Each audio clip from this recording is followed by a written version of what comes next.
Bon, bref, je pense que j'ai terminé avec cette question. Vraiment, le jeûne et la prière, c'est la vie des croyants. On reviendra dessus si tu veux. Mais voilà, je vois qu'il y a d'autres questions. S'il y a d'autres questions, n'hésitez pas. Ensuite, je vous laisserai s'il n'y a plus de questions.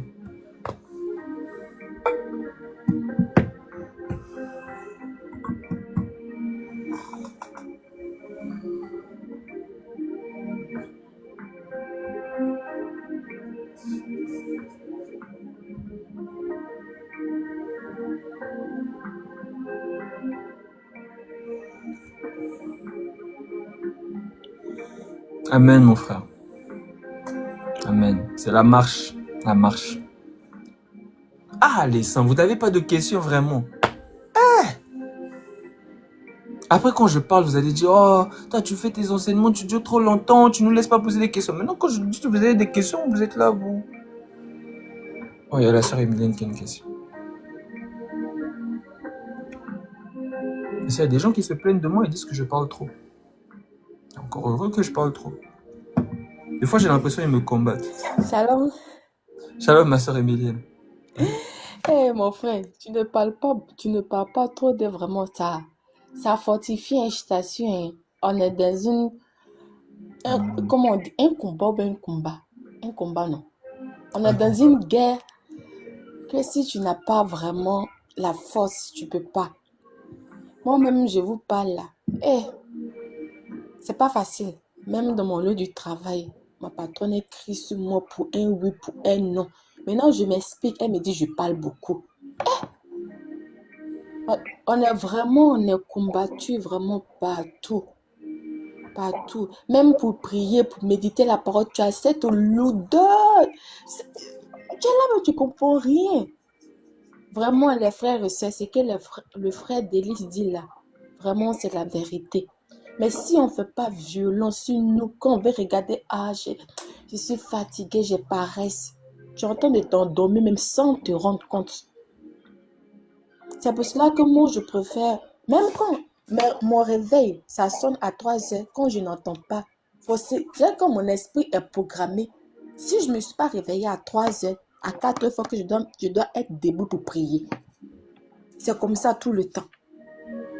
Donc vraiment, que le Seigneur vraiment nous aide, frères d'église. Vraiment. Surtout nous, on a le don d'intercession là. Vraiment, c'est 2 jours là, je t'assure mon frère, je fais des rêves. Mais quand je me lève, j'oublie. Je fais des rêves. Je voulais même te poser la question ce matin, mais comme j'étais un peu occupée, j'ai oublié. Je fais des rêves dans ces temps-ci, mais quand je me lève, j'oublie. Je ne comprends pas. C'est pas qu'est-ce qu'il y a.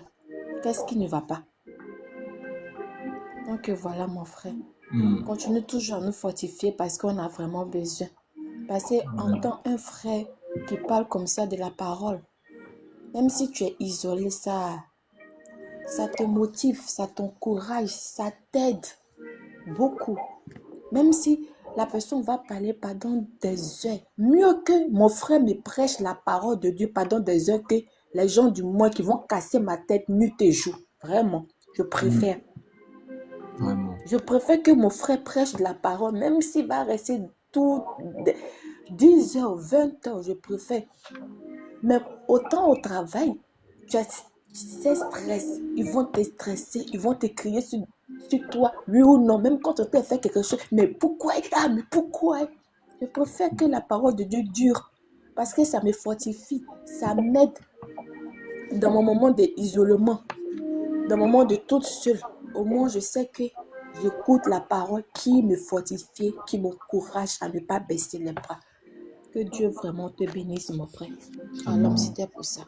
Amen, ma soeur. Sois bénie aussi. Amen. Et vraiment, c'est ça, c'est la vérité. Il y en a, ils peuvent passer 3 heures à regarder un film sur Netflix. Ils peuvent enchaîner des séries. Maintenant, quand c'est moi, je parle trop. Faut savoir aussi les priorités. Mais oui, hein, en tout cas, shalom, mon frère Gad. En tout cas, vraiment, dans cette marche-là, on est éprouvé. C'est-à-dire qu'il y a notre chair qui nous éprouve, qui nous oppresse. Il y a les démons qui nous oppressent. Et les démons, ils vont aussi saisir des hommes qui vont venir. Qui vont venir. Par exemple, moi, il y a pas, il y a pas longtemps, là, il y avait mon chef de service qui vient, qui me dit oui, ça serait bien que tu puisses changer sur le CV d'un résident, en gros, mettre qu'il habite à tel endroit, parce que ça va plus l'aider pour trouver du travail et tout. Déjà, j'ai déjà discerné depuis, mais j'ai dit mais non. Et en plus, à ce moment-là, j'étais bien combattu de partout, hein. Ça suffisait de partout. Et il y a lui aussi qui débat. Non, il dit, mais si, tout ça. J'ai dit non. Pourquoi je dois faire ça? J'ai dit, mais c'est un mensonge. Mais non, mais c'est pas forcément, non, c'est pas un mensonge. J'ai dit, ben si, c'est un mensonge. Parce que, est-ce qu'il habite à tel endroit? Là, on est où? Là, on est dans cette ville-là. Lui, il habite où? Il dort où? Il me répond dans cette ville-là. Alors, la ville là où on doit mettre qu'il habite, est-ce qu'il dort là-bas? Non. Donc c'est un mensonge. Non, mais c'est pas vraiment. Faut pas le prendre comme ça. Je dis moi personnellement avec mes valeurs, je ne fais pas ça. Si vous voulez faire, c'est votre problème. Moi, je ne fais pas ça. Et je pensais que c'était fini. Même quand c'est en réunion, ils relancent encore le sujet devant tous pour qu'il y ait plus de personnes pour venir, pour dire que, oh, il y en a même qui commencent à m'expliquer la définition du mensonge. Non, mais tu sais, le mensonge, c'est plus quand ça fait du mal à quelqu'un, mais quand c'est pour aider quelqu'un. J'ai entendu, hein, j'ai entendu les définitions, il y avait tout le monde, tout ça. J'ai dit, c'est mes valeurs. C'est pas comme ça. Après, il a commencé à avoir des petits pics en mode ah, genre si tu mens, c'est pour aller au paradis, hein, c'est pas pour aller en enfer. Parce qu'il y en a qui savent que je fais des lives. Il y en a, ils savent que je fais des lives, ils me connaissent. Des fois, même quand j'arrive à mon travail, il y a des résidents, ils viennent devant tout le monde, ils me disent oh pasteur, j'ai écouté ton live hier. Moi, je suis là, je dis ah. Des fois, quand je dis ça à ma femme, elle me dit, mais c'est pas grave, tu prêches la parole, et ils le reconnaissent, ils disent, ah ouais, mais moi, j'ai pas envie de, voilà, laissez-moi vos histoires de pasteur, laissez-moi. Bon, bref. Donc, donc, voilà, ça commençait à essayer tout ça, j'ai dit, niet. Et ils savaient que, en réalité, que ce soit la loi, que ce soit le code du travail, en fait, il y avait rien qui allait m'obliger à faire ça. Donc je savais déjà, quand je disais non, je savais déjà tout ce qui m'accompagnait et tout ce que je risquais. Donc j'ai dit non. Et j'ai dit non, c'est pas une histoire de paradis ou enfer, hein. Non, c'est juste mes valeurs, c'est mes principes, et moi je suis pas comme ça. Et eux, ils voulaient que je commence à parler de la religion. J'ai dit non, vous allez pas m'avoir dans ce terrain-là, je sais où vous voulez m'amener. J'ai dit non, c'est mes valeurs, c'est mes principes. J'ai le droit d'avoir des principes et des valeurs. Parce que vous savez que je sais que vous savez. Que je sais que vous savez qui je suis. Mais on va pas rentrer dans ce jeu-là. Parce que je vous vois venir. Parce que vous savez, vous allez voir Daniel. Lorsqu'on n'arrive pas à la voir dans certaines choses, on va essayer de chercher dans la loi de son Dieu. C'est toujours comme ça. Donc, s'il vous plaît, ne combattez pas contre la chair et le sang. Discernez. C'est-à-dire, répondez aux gens, voilà, toujours avec douceur, en leur disant vos convictions, etc. Mais n'entrez pas en guerre avec eux. Parce que c'est pas eux le problème. Souvenez-vous contre qui on a à lutter. Il y a quelqu'un, son but, c'est de vous épuiser, de vous fatiguer, de faire en sorte que vous abandonnez la foi. Lui, c'est son travail. Et lui, il ne chôme pas. Il ne se fatigue pas dans son boulot. Il est zélé. Et nous aussi, on doit être zélés pour le combattre. Lui et toute sa pensée. Parce que l'iniquité, c'est une pensée. Et la vérité, c'est une pensée. Voilà pourquoi l'apôtre Paul nous dit que vos pensées soient, que tout ce qui est pur, tout ce qui est honorable, tout ce qui est digne de louange, etc., soit l'objet de vos pensées. Donc quand il y a une pensée qui vient et qui glorifie le nom du Seigneur, on discerne, on dit Alléluia, Amen. Oh, ce n'est pas la chair et le sang qui t'a révélé cela, c'est mon Père qui est dans les cieux. Mais si c'est une pensée qui commence à dire des choses bizarres au Seigneur, tu ne mourras pas à la croix. On discerne, on dit non, ah, ça c'est Satan. C'est Satan. Arrière de moi, Satan. Donc, on doit discerner. Parce qu'il y a des gens, ils commencent à lui dire de répondre aux gens arrière de moi Satan.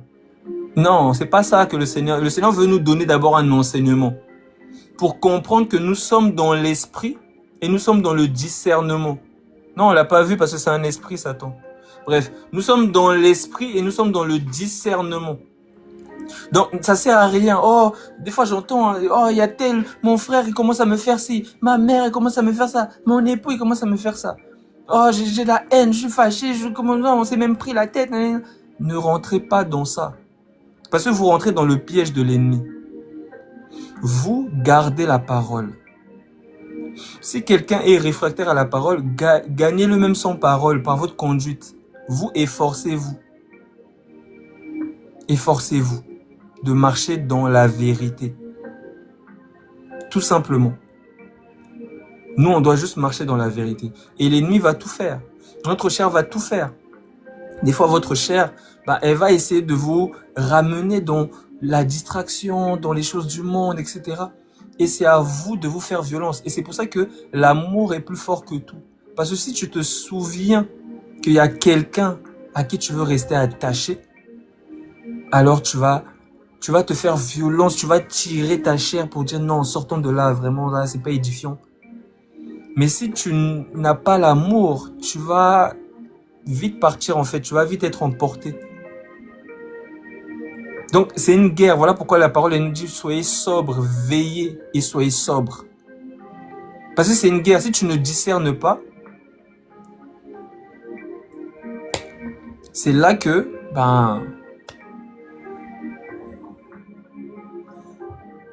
donc on doit vraiment être dans le discernement. On doit comprendre que la parole de Dieu, c'est l'esprit de Dieu. Les paroles que je vous ai dit sont esprit et vie. Toute parole qui est contraire à la parole de Dieu, qui combat la parole de Dieu, c'est l'esprit de Satan qui est derrière. Alors à nous de choisir la bonne part et de nous faire violence parce que tous les jours, Satan va nous faire la guerre.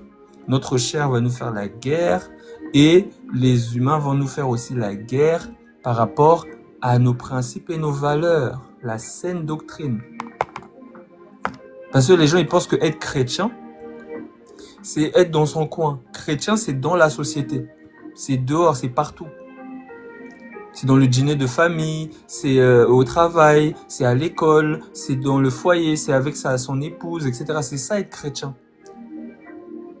Et les gens, ils n'ont pas compris que quand tu te maries pour Christ. Et tu veux que les valeurs de Christ soient honorées. Donc tu fais tout pour être dans la paix. Parce qu'il y a des écritures, par exemple, qui te disent, je prends 1 Pierre.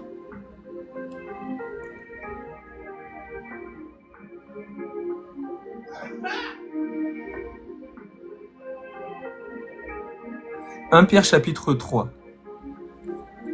verset 1. « Femmes, soyez de même soumises à vos maris, afin que si quelques-uns n'obéissent point à la parole, ils soient gagnés sans parole par la conduite de leurs femmes. » C'est-à-dire c'est par la conduite qu'on gagne aussi notre partenaire, si notre partenaire n'a pas cru. Parce que des fois, vous pouvez vous connaître dans le monde, vous êtes marié dans le monde. Ensuite, toi, tu vas croire au Seigneur Jésus-Christ, l'autre ne croit pas. Et, tu gagnes pas seulement par la parole. On nous dit qu'elle soit gagnée sans parole. C'est même pas ton devoir même de commencer à enseigner. C'est gagner par la manière de vivre ton époux. Parce que c'est déjà malséant qu'une femme fait asseoir son mari pour l'enseigner. Donc, gagne-le par ta manière de vivre. C'est ce que les évangiles nous préconisent. Ta manière de vivre. Donc, chrétien là, c'est dans la manière de vivre. Ils soient gagnés sans parole par la conduite de leurs femmes, en voyant votre manière de vivre chaste et réservée. Et non cette parure, Parce que c'est l'évangile. Et il faut savoir, c'est soit tu veux être chrétien, soit tu n'es pas chrétien. Parce qu'il y a des gens qui disent, non, mais les bonnes sœurs... Ah, donc c'est les bonnes sœurs qui sont chrétiennes, toi tu es quoi? Non, mais les bonnes sœurs, elles font profession de servir Dieu, donc voilà, c'est normal qu'elles soient, on dirait, c'est pas le dernier Gucci, c'est pas les dernières tendances de Sephora. Ça énerve. Mais c'est la piété, c'est la pureté, c'est la sobriété. C'est ce que le Seigneur veut pour ses filles. Parce qu'il y a les filles du monde. On les voit, elles sont sur les réseaux, tout ça. Hein. Comment elles se baladent, comment elles sont, tout ça. Ben, et il y a plein de likes parce que le monde aime ça. Le monde les valide. Le monde leur dit que, vous marchez vraiment comme nous, hein. Vraiment, vous êtes bien. Il y en a même, ils vont faire des témoignages. J'étais musulman, ils vont se montrer pieuses. Je suis devenu chrétienne, les seins en l'air. Je comprends pas. Parce que on nous dit ils ont l'apparence de la piété, mais ils ont renié ce qui en fait la force. L'apparence de la piété n'est pas mauvais, mais il faut aussi ce qui fait la force, c'est-à-dire de mettre en pratique les Écritures. Pas seulement, voilà. Donc, lorsqu'on fait profession de servir Dieu, le Seigneur, il y a des choses qu'il ne veut pas dans nos vies. Et il faut savoir, c'est soit on veut le servir, soit on veut rester dans le monde. Mais c'est pas forcé. C'est pas forcé. Parce qu'il y a des gens qui veulent prendre du monde pour amener dans l'église en disant non, mais oh, vous êtes des machos, oh, vous. Il y a des règles dans l'église, c'est pas la foire. C'est pas la fête. Chacun ne fait pas ce qu'il veut. Il y a des règles, c'est comme ça. Quand tu es dans la société, il y a des règles, on fait pas ce qu'on veut. On te dit vous êtes libre, vous êtes libre. Chez toi, tu es libre. Mais quand tu sors, chez toi, tu peux marcher nu. Mais quand tu sors dehors, marche nu et dis que tu es libre. Ta liberté ne doit pas être une pierre d'achoppement pour les autres. Ça ne doit pas déranger la liberté des autres. Donc, il y a des règles dans la société. Et quand tu es dans l'église, c'est une société. Il y a des règles. On ne fait pas ce qu'on veut. On ne se comporte pas comme on veut. Il y a des règles. Et le Seigneur, il attend un comportement des hommes, il attend un comportement aussi des femmes. Et non cette parure extérieure qui consiste dans les cheveux tressés. Et aussi, je remarque aussi une chose que je remarque, hein, je veux quand même souligner ça.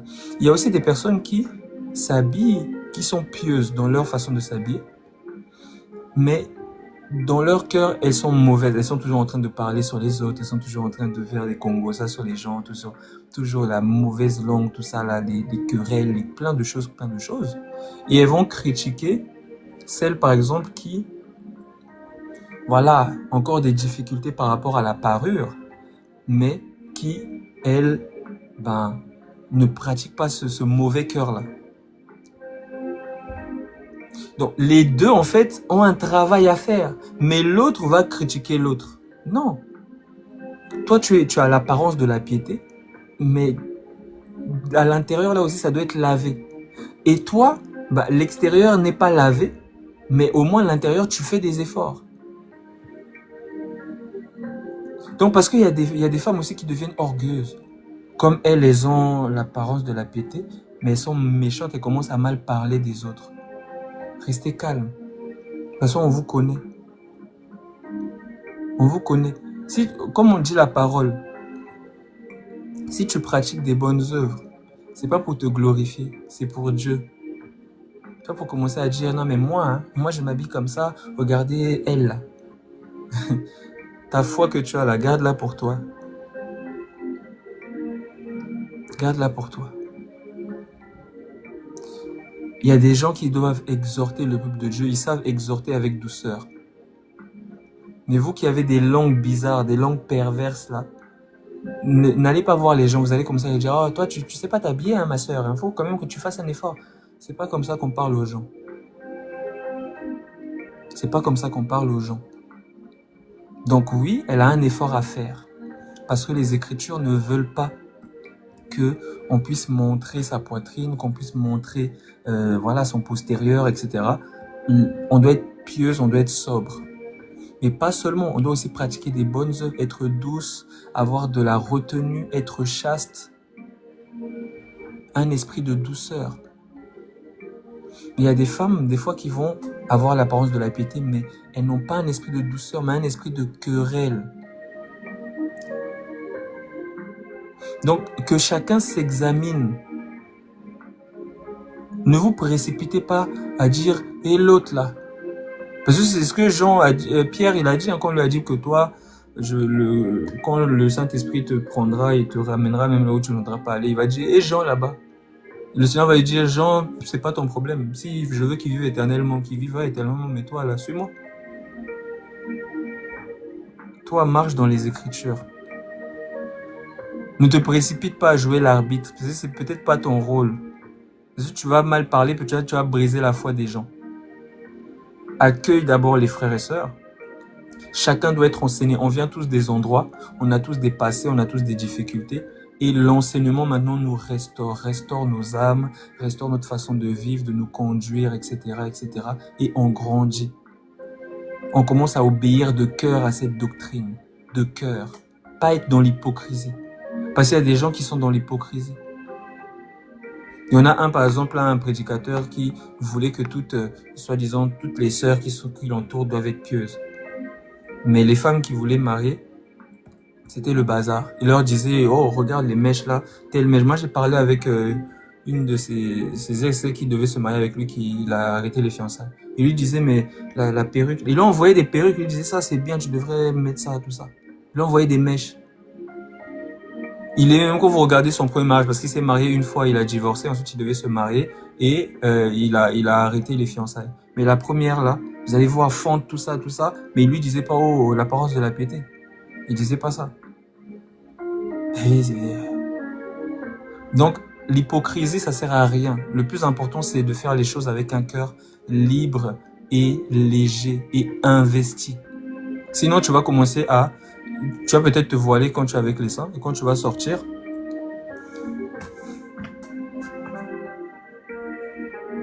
peut-être tu vas commencer à faire les choses pour les hommes et non pour Dieu. On fait les choses pour le Seigneur, pour honorer sa parole, car il a dit celui qui m'aime garde mes commandements. On fait pas les choses pour être vu, commencer à dire ah vous voyez moi quand même ouais je suis pieuse hein, je suis pieuse. Parce qu'il y a des gens qui non seulement c'est des hypocrites, mais ils vous enseignent l'hypocrisie. C'est-à-dire, on est ce que l'on reçoit. L'enseignement qu'on reçoit, là, c'est ça qui nous forge à l'image de Christ. Et c'est l'enseignement que tu reçois, là, la personne qui te véhicule toujours de l'orgueil, le fait d'être hautain, le fait de ne pas considérer les autres, le fait d'être c'est moi le seul, voilà, tout ça, là. Mais toi aussi, tu vas être comme ça. Ça va faire une assemblée de gens orgueilleux qui ne vont jamais pratiquer des bonnes œuvres. Ah, j'étais trop content quand il y avait la sœur Stéphanie et la sœur Bénédiction, je crois, qui allaient dans les hôpitaux et priaient pour les malades. Il y avait des guérisons. C'est magnifique. C'est ça la vie de l'Église. Mais les gens, voilà, il y en a, ils sont orgueilleux. Ils vont vous prêcher l'orgueil. Ils vont vous communiquer leur esprit, leur façon d'être.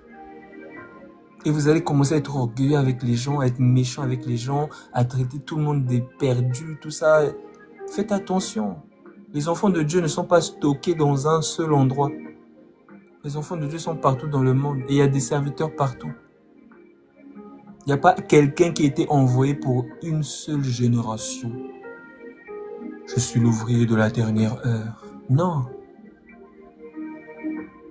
L'ouvrier de la dernière heure, c'est le Saint-Esprit. Et le Saint-Esprit, justement, il embauche des gens pour travailler dans la dernière heure, justement. Donc, il n'y a pas un ouvrier de la dernière heure, non. Il y a des ouvriers. Priez afin que le maître de la moisson envoie des ouvriers dans la moisson. Car la moisson est grande, mais il y a peu d'ouvriers. Tous ceux qui sont dans un esprit sectaire, qui pensent qu'ils sont la seule assemblée du monde, qui disent que, oh, si vous n'êtes pas fait baptiser de mes mains, vous n'êtes pas sauvés, tout ça là. C'est la méchanceté. Et ça fait des disciples méchants. Vous allez voir, leurs disciples sont méchants. Ils maudissent les gens normaux. Ils sont méchants, ils sont hautains, ils sont orgueilleux. Ils ne véhiculent pas le caractère de l'évangile, mais ils véhiculent le même caractère que leur conducteur qui est méchant. Parce qu'on est l'enseignement qu'on reçoit. Voilà pourquoi il faut bien manger. Pour avoir des vitamines, etc. La nature nous enseigne. Si tu manges mal, tu manges toujours des chips tous les jours, des cacahuètes, enfin, bon, les cacahuètes, ça va, des fois, il y a des vertus, mais des chips tous les jours, des hamburgers, tout ça, ça va, c'est pas bon aussi pour ta santé, cholestérol, tout ça, tension, diabète, Mais c'est la même chose spirituellement. Tu vas aller dans des assemblées où on va seulement te prêcher l'argent, l'argent, l'argent. Ça va te faire chrétien cupide, orgueilleux, qui aime beaucoup l'argent. Vous n'avez jamais fait des œuvres.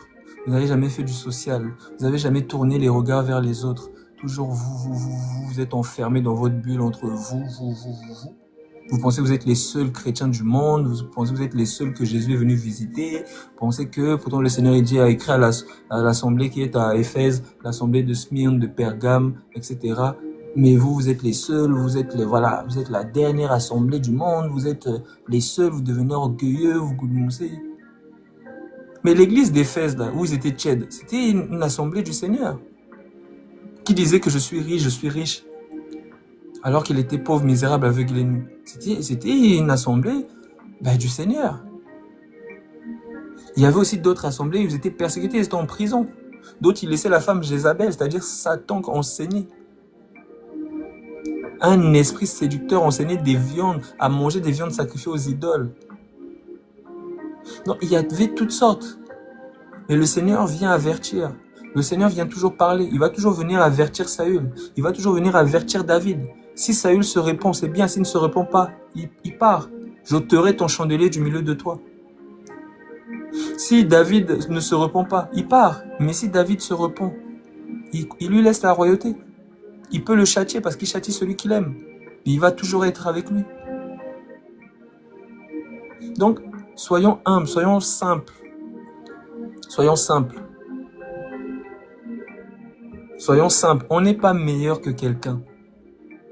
Ayez en vous les sentiments qui étaient en Jésus-Christ, lequel, en existant en forme de Dieu, n'a pas regardé d'être une proie, être arraché, d'être égal avec Dieu, mais il s'est dépouillé lui-même. Que chacun, au lieu de considérer seulement ses propres... sa propre vie, considère aussi les besoins des autres. Ayez de la compassion, ayez de l'amour. C'est à ça qu'on vous reconnaîtra que vous êtes vraiment des disciples. C'est à cela qu'on nous reconnaîtra. Ne soyez pas comme beaucoup. Prenez exemple sur les Écritures et sur ceux qui essayent de marcher selon le modèle que les apôtres ont laissé. Mais si quelqu'un s'éloigne de ce modèle-là, ne le recevez pas. Parce que si vous le recevez, vous allez devenir un avec ce genre de personnes. Et ce genre de personnes va vous prêcher la méchanceté. Et les méchants n'hériteront pas le royaume. Je ne parle pas de prêcher avec la bouche, aussi même dans la manière d'être, la manière de vivre.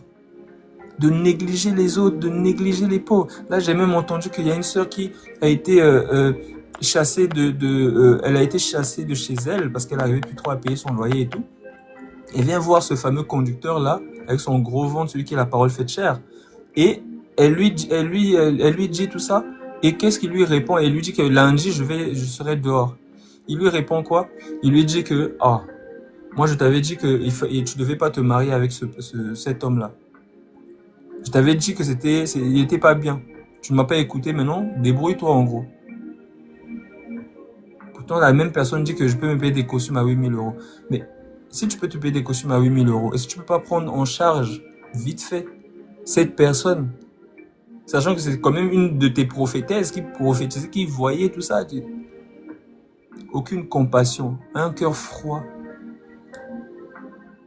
Un cœur froid. Mais c'est le rôle de l'église. Ils vont même vous sortir des phrases que l'église, ce n'est pas la Croix-Rouge. J'ai insulté qui? S'il vous plaît, c'est quoi le problème encore? J'ai insulté qui? Wally, j'ai insulté qui? S'il te plaît, il faut envoyer ta demande, tu m'expliques à quel moment j'ai dit un gros mot, j'ai insulté quelqu'un. Parce que c'est bien d'être susceptible, mais il ne faut pas abuser. À quel moment j'ai insulté quelqu'un?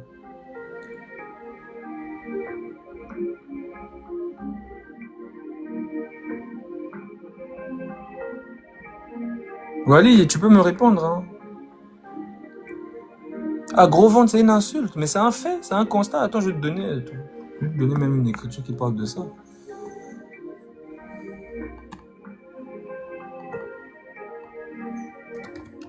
Ah, gros ventre, c'est une insulte. Ouais.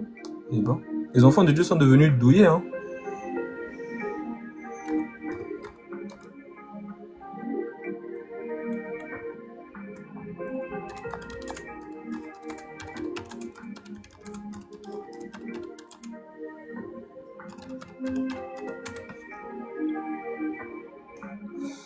Philippiens 3,19. Leur fin sera la perdition. Ils ont pour Dieu leur ventre. Et en plus, c'est un fait. Hein. C'est-à-dire quand quelqu'un il a un gros ventre, il a un gros ventre. C'est un fait. Quand on jeûne pas aussi, on n'a pas des vies de jeûne et de prière, bah aussi, on peut aussi passer son temps à grossir. C'est un fait. C'est devenu une insulte. Faut arrêter un peu. Faut arrêter d'être irascible, je sais pas moi, susceptible. Tout est gros mots, tout est méchant. J'ai pas dit de gros mots, j'ai pas insulté quelqu'un. Hein. La personne a un gros ventre. C'est un fait. Si je dis que le pape est chauve, je suis en train d'insulter le pape. Oh. N'importe quoi. Mais c'est pas une insulte, gros ventre. Moi, je comprends pas. Hein. Bon, bref. Ça, c'est bon. On va passer ça. Mais en tout cas, c'est la méchanceté. Lorsqu'un frère ou une sœur a un besoin, justement, normalement, il y a une caisse des saints qui est mise justement pour aider pour des urgences comme ça. Parce qu'un frère en Christ ne peut pas dormir dehors. Tu vois un frère en Christ dormir dehors, tu as les moyens de pouvoir l'aider. Et tu dis, débrouille-toi, tu n'avais qu'à m'écouter. C'était un païen, tout ça. Parce que son mari, justement, lui a volé de l'argent à cette femme. Je crois 15 000 € dans son compte, il a pris, il a fui. Et lui, il va dire, voilà, je t'avais dit de pas te marier avec lui.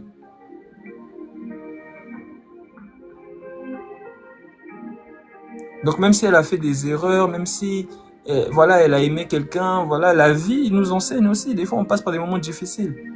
Mais est-ce que c'est pour autant qu'on ne doit pas aider la personne parce qu'elle a fait des mauvais choix? Parce qu'elle n'a pas écouté? Moi, des fois, il y a des sœurs qui viennent me voir, qui me disent que voilà, moi, il y a un frère, tout ça. Enfin, il y a quelqu'un, j'aimerais même marier avec lui, mais c'est un musulman.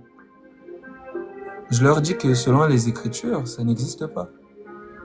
Ils vont dire non, mais il y a Gatsby qui a prêché ça, que on peut se mettre avec un inconverti, mais que après, s'il décide d'aller en boîte, on va assumer tout ça. Je dis, mais c'est pas parce que Gatsby il a prêché ça que c'est la vérité. L'apôtre Paul, il nous fait comprendre tout simplement que si deux personnes sont mariées dans le monde, en gros, deux inconvertis, lorsqu'il y en a un qui croit au Seigneur Jésus-Christ, lorsqu'il y en a un qui se convertit, qui ne répudie pas sa femme. Et si la femme consent à rester avec lui, ben, qu'il ne la répudie pas. Si elle veut partir, qu'elle parte. Il n'est pas lié dans ce cas-là. Et s'il doit se marier, maintenant qu'il a la connaissance, il doit se marier dans le Seigneur. C'est ce qu'il dit au verset plus bas. Si sa femme meurt, ou son mari meurt, elle est libre de se marier, mais seulement que ce soit dans le Seigneur. Donc quand quelqu'un a la connaissance, il ne peut pas se marier avec quelqu'un qui ne croit pas en Jésus-Christ. Peu importe qu'il soit musulman, qu'il soit je sais pas quoi, qu'il ne croit en rien, qu'il croit seulement aux atomes, dans tous les cas, ça n'existe pas. Mais maintenant, si la personne ne m'écoute pas, va quand même avec et maintenant, il lui arrive une difficulté, peut-être elle se trouve dans la rue, je lui dis, fallait m'écouter, moi je t'avais dit de pas te mettre avec...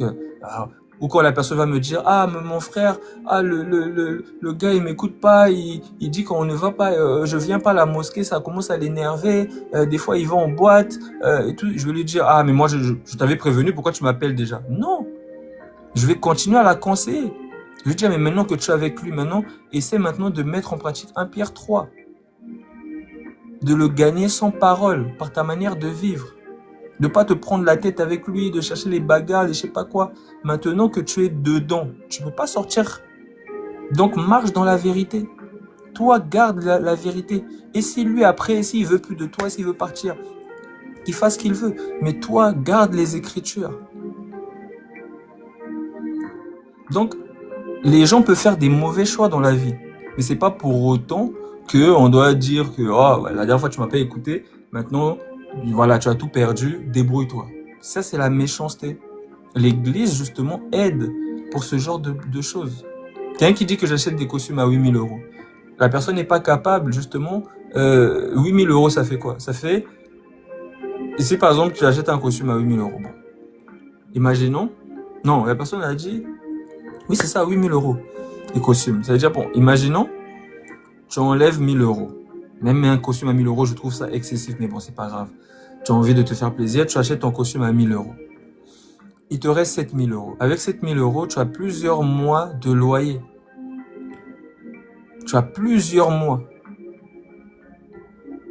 Donc, tu as même le double. Je dirais que tu as 14 mois de loyer.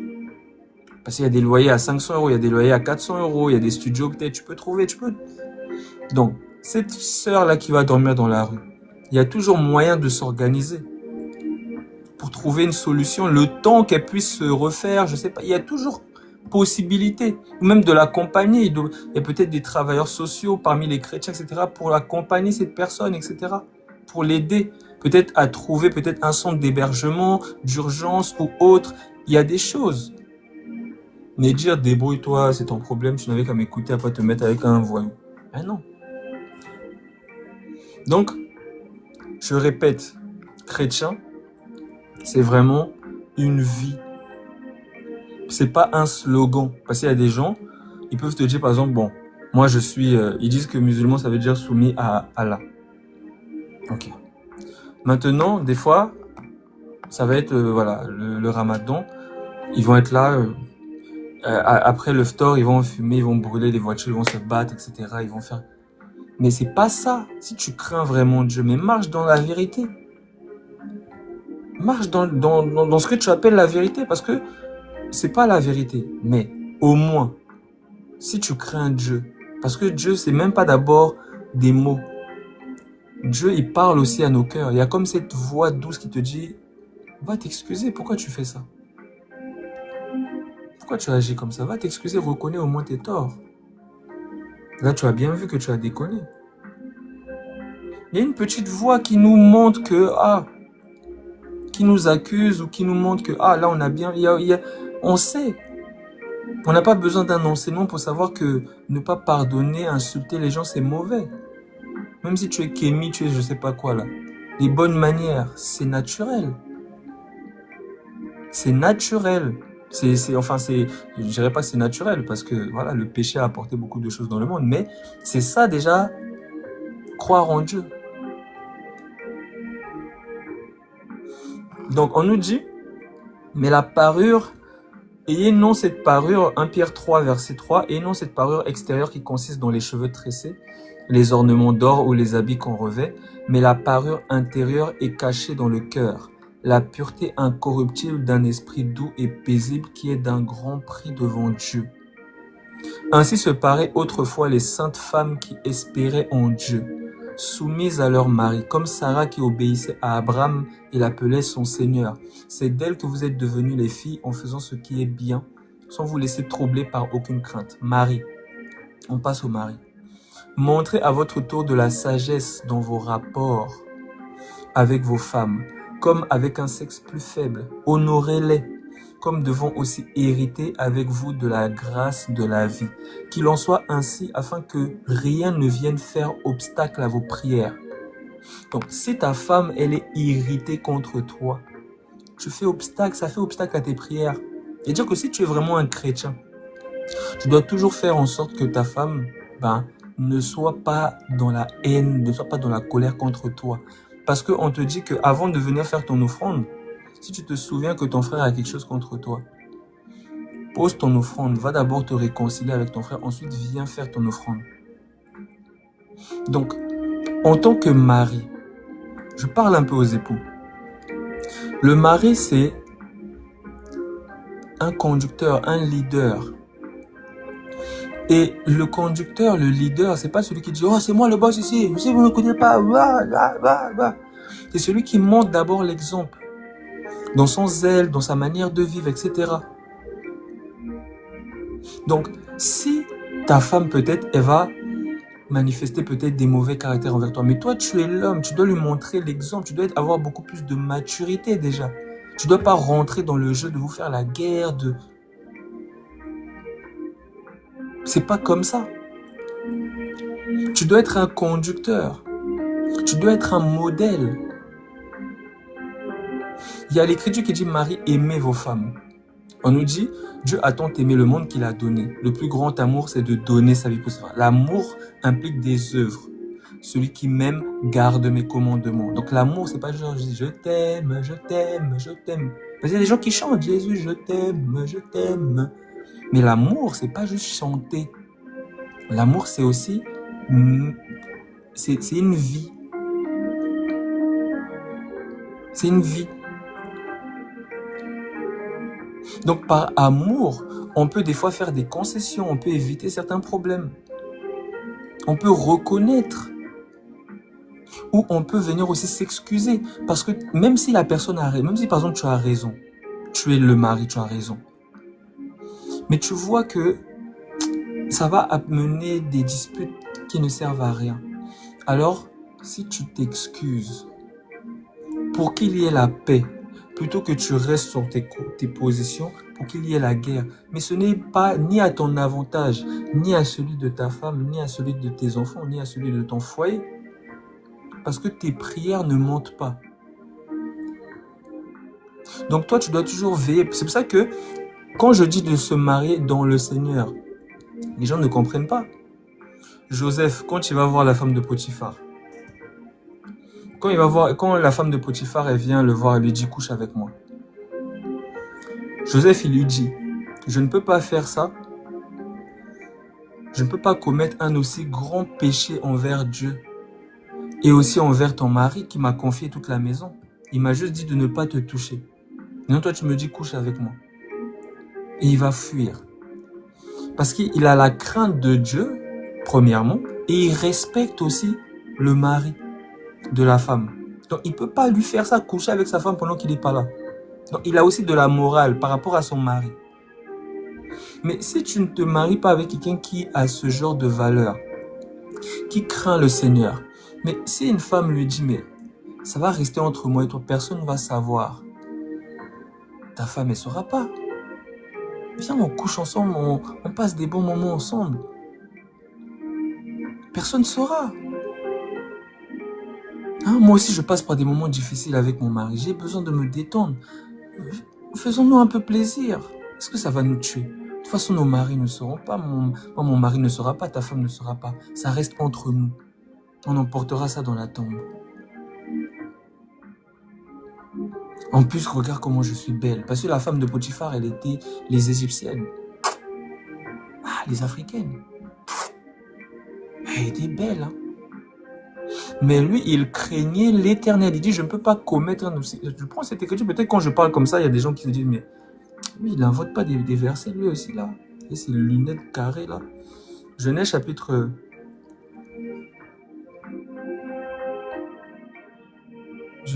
39, je pense.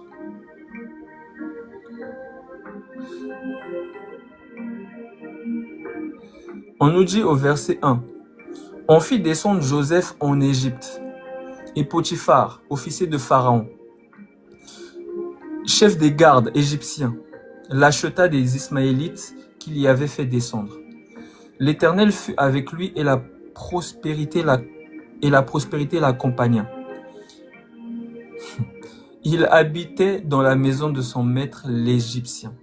Son maître vit que l'Éternel était avec lui et que l'Éternel faisait prospérer entre ses mains tout ce qu'il entreprenait. Joseph trouva grâce aux yeux de son maître, qui l'employa à son service, l'établit sur sa maison et lui confia tout ce qu'il possédait. Dès que Potiphar lui établit sur sa maison et sur tout ce qu'il possédait, l'Éternel bénit la maison de l'Égyptien. Il y a des entreprises qui sont bénies parce qu'il y a des chrétiens qui sont dedans. Parce que l'Éternel est avec eux. C'est juste une parenthèse. Dès que Potiphar lui établit sur sa maison et sur tout ce qu'il possédait, l'Éternel bénit la maison de l'Égyptien. À cause de Joseph, et la bénédiction de l'Éternel fut sur tout ce qui lui appartenait, soit à la maison, soit au champ. Il abandonna aux mains de Joseph tout ce qui lui appartenait. Il n'avait avec lui d'autre soin que celui de prendre sa nourriture. Or, Joseph était beau de taille et beau de figure. Après ces choses, il arriva que la femme de son maître porta les yeux sur Joseph et dit, couche avec moi. Il refusa. Il dit à la femme de son maître, voici mon maître ne prend avec moi connaissance de rien dans la maison. Il a remis entre mes mains tout ce qui lui appartient.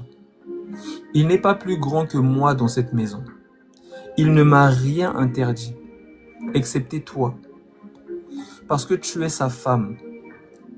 Comment ferais-je un aussi grand mal et pécherais-je contre Dieu? Quoi qu'elle parlât tous les jours à Joseph, c'est pas un jour qu'elle est venue, c'est pas un deuxième. Tous les jours, elle venait le voir et disait, couche avec moi. Tous les jours, il a déjà répondu, hein. Là il a répondu. Tous les jours, elle revenait, revenait, revenait. Maintenant, si tu n'as pas la crainte de Dieu, si tu ne connais pas le Saint-Esprit, mais dès que Potiphar va te dire couche avec moi, mais tu vas coucher avec elle. Elle est charmante, elle est belle. Elle a tous les atouts. Ça restera entre toi et elle. Mais quand tu as la crainte de Dieu, tu sais que, jeune homme, pendant ta vie, tu fais tout ce que tu veux, mais sache que le Seigneur t'emmènera en jugement. Il n'y a rien de caché qui ne sera découvert.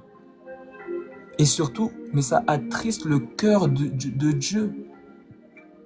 Comment ferais-je un aussi grand mal et pécherais-je contre Dieu? Dire, il avait une communion avec le Seigneur, donc il savait que je ne peux pas faire ça. Ça va attrister le Saint-Esprit. Ça va attrister mon Dieu. Je ne peux pas. Maintenant, vous qui voulez vous marier avec des gens qui ne craignent pas Dieu. Mais qu'est-ce qui les retient en fait? C'est quoi? Parce que Joseph, ce qui le retenait, c'était la parole de Dieu. C'était Dieu. C'est ça qui l'empêchait de partir en cacahuète. C'était ça, c'était la barrière. C'était des... Vous allez voir le fou de Gadara. Il avait rompu ses liens, ses chaînes. Il était parti dans le cimetière. Les chaînes là, c'est les bonnes éducations. Parce qu'il y a des jougs qui sont doux et légers. Il y a des jougs qui sont doux et légers. Lui, il a tout cassé. C'est pour ça qu'il a fini dans le cimetière. Mais c'est aussi une préfiguration de beaucoup d'autres choses. Mais il a fini dans le cimetière. Maintenant, toi, quel joug retient ton païen? Celui qui ne croit pas en Dieu, celui qui ne croit pas en Jésus. Il va se dire, bon, vas-y, on va aller. Il y a aussi des personnes qui ne croient pas en Dieu qui ont une bonne moralité. Mais ça devient de plus en plus rare. Ça devient de plus en plus rare. Il faut le reconnaître. Et pour tomber sur la bonne carte aussi, bonne chance, comme dit le film. Bonne chance. Donc, ça devient très rare. Donc, il faut se marier dans le Seigneur. Maintenant, toi, Marie, tu dois être un conducteur, tu dois être un modèle. Comme je dis souvent, c'est les gens qui ont un manque de confiance en soi qui n'arrêtent pas de dire « c'est moi le boss ici, c'est moi le chef ici, c'est moi, si vous ne m'écoutez pas. Hein. » Un conducteur, un leader, il l'est naturellement, il le montre par sa conduite, par ses œuvres. Et le peuple le suit naturellement parce qu'il reconnaît en lui un leader. Il n'a pas besoin de dire « ah, vous avez vu le Seigneur faire ça?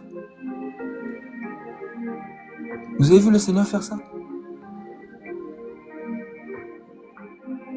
Donc, la première des choses, c'est d'être un modèle. De savoir s'humilier. D'être comme Christ, en fait. Christ n'a pas hésité à s'humilier par amour. Donc, quand on dit « Marie, aimez vos femmes », il y a plein de choses qui rentrent dans la ligne de conduite. Il y a plein de choses. Il y a le fait de l'écouter. Des fois, ta femme, elle peut avoir des choses dans le cœur, des fardeaux, des difficultés. Ben, l'écouter aussi. Elle peut te raconter sa journée, parler ensemble, la communication. Nous, c'est ce mot-là, c'est moi l'homme, vous êtes là. Le dialogue. Le dialogue. Parler. Il n'y a pas longtemps, j'ai réglé une histoire parce qu'il y avait deux personnes qui se sont pris la tête, ils ne se parlaient pas. J'ai dû faire le médiateur. Parce que des fois, ça peut aussi arriver même dans un couple. Les personnes ne se parlent pas, sont en difficulté à communiquer. Alors, il faut aussi que quelqu'un entre comme un médiateur, parce que même le Seigneur, c'est ce qu'il a fait. Il a été le médiateur entre les hommes et Dieu, parce que il y a eu une dispute dans le jardin d'Éden. Donc Dieu l'a chassé, il a dit, c'est bon. Maintenant, il y a quelqu'un qui est venu pour nous réconcilier avec Christ. Donc, des fois quand c'est difficile, il faut qu'il y ait une autre personne. Ça peut être un témoin, ça peut être autre chose, mais il faut éviter aussi que ce soit la famille. Il faut user de sagesse. Pourquoi? Parce que dans le couple, le mariage, en fait, comme on dit, l'amour a ses raisons que la raison ignore. C'est-à-dire que toi qui es à l'extérieur, tu peux pas comprendre comment elle peut pardonner un type comme ça. Ou tu peux pas comprendre comment lui peut pardonner une femme comme ça. Parce que ça te dépasse, tu es à l'extérieur. Donc quand c'est la famille, c'est encore plus difficile parce que même si vous allez régler, eux, la famille, ils vont pas oublier.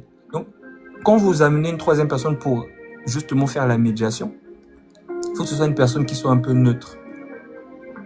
C'est de la sagesse. Parce que si vous commencez à parler de vos choses dans la famille, ça peut faire des histoires. Tout ça là, il faut veiller à la paix. La paix. On est des instruments de paix. Mais le mariage, c'est la marche. La marche dans le Seigneur. Le Seigneur, il a dit quoi?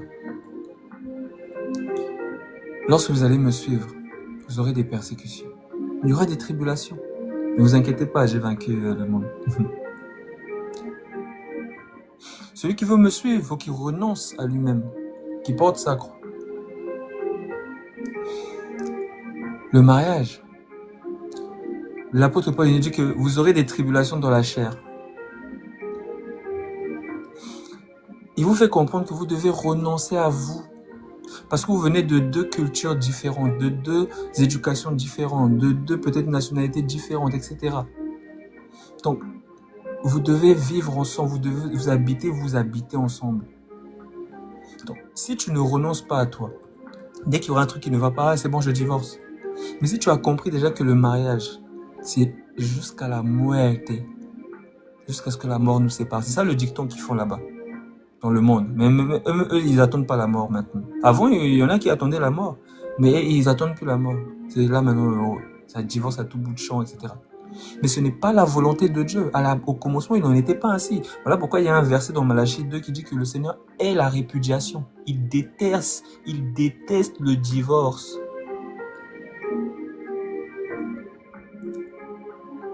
Donc, lorsque vous vous mariez, c'est pas un club touristique, c'est pas on se marie pas pour Instagram, c'est pour vivre ensemble. Il n'y a pas longtemps, il y a un frère qui m'a dit, moi j'aimerais bien me marier, mais bon, ouais, je sais pas, hein, là peut-être, bon, en plus là je dois commencer un travail, et dans ce travail-là on me dit que ça serait bien que je sois marié pour être responsable et tout.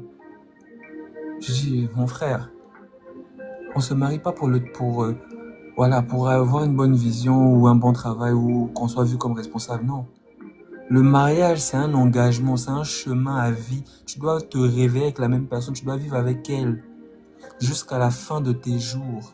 Donc tu dois bien faire le choix, tu dois bien observer. C'est pas une histoire de Dieu m'a dit que tu es ma femme, Dieu m'a dit que... Non, vous devez vous observer, vous devez vous aimer, vous apprécier l'un et l'autre. Parce que dans la chambre, là, c'est pas seulement les versets. Il faut aussi qu'elle te plaise, ton mari te plaît, vous vous plaisez. On nous dit que Rebecca ou Sarah, elles étaient belles de figure et de taille. Non, Abraham, il a apprécié, Isaac, il a apprécié.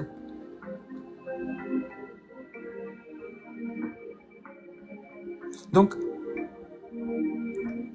en fait, la base de tout, c'est l'amour. Que le Seigneur aide son peuple. L'amour.